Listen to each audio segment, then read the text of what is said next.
Yeah, I want to give you guys an idea of what a complete wire harness looks like on a Pathfinder. The trucks really aren't any better.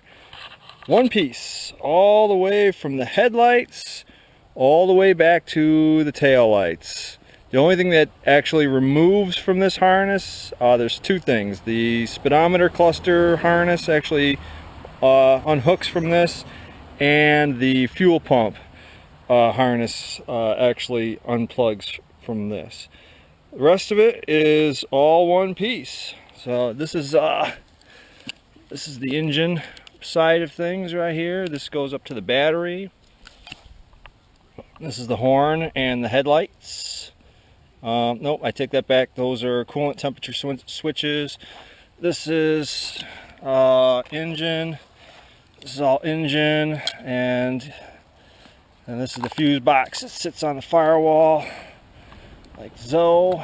Some relays, passes through the inside the fender well, that goes into the cab, and then from there it splits into two different directions.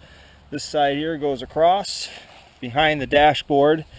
This is for all the heater controls.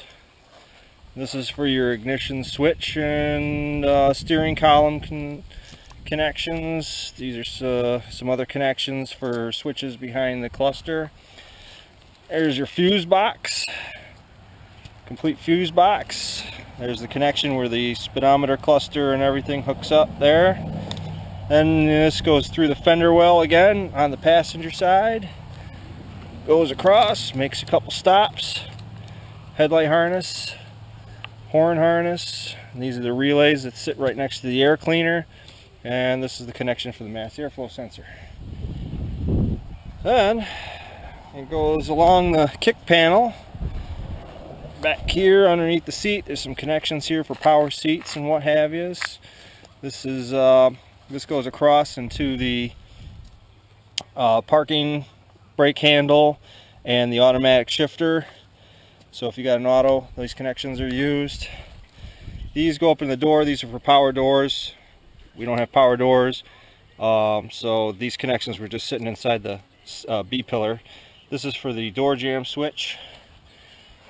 This connection breaks, you can separate it, and this goes to the rear harness here. This has got the speakers hooked up. This goes underneath, and this is for the bumper connection.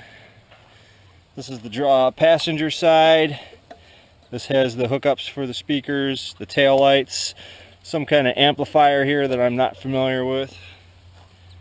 And carry on up here, and these are also for power doors, which we don't have. This is the door jamb switch, which we did have. And then here's the ECM connection, so this would be underneath the seat. And then up here is some more connections.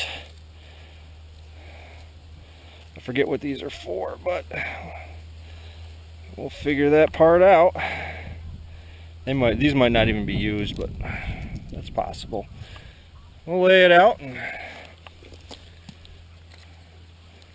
pretty much I think anything from the ECM harness back is not going to be used. I'm going to open this up at some point and just clean cables, because if we can stop the harness right here, then I don't have to deal with all that.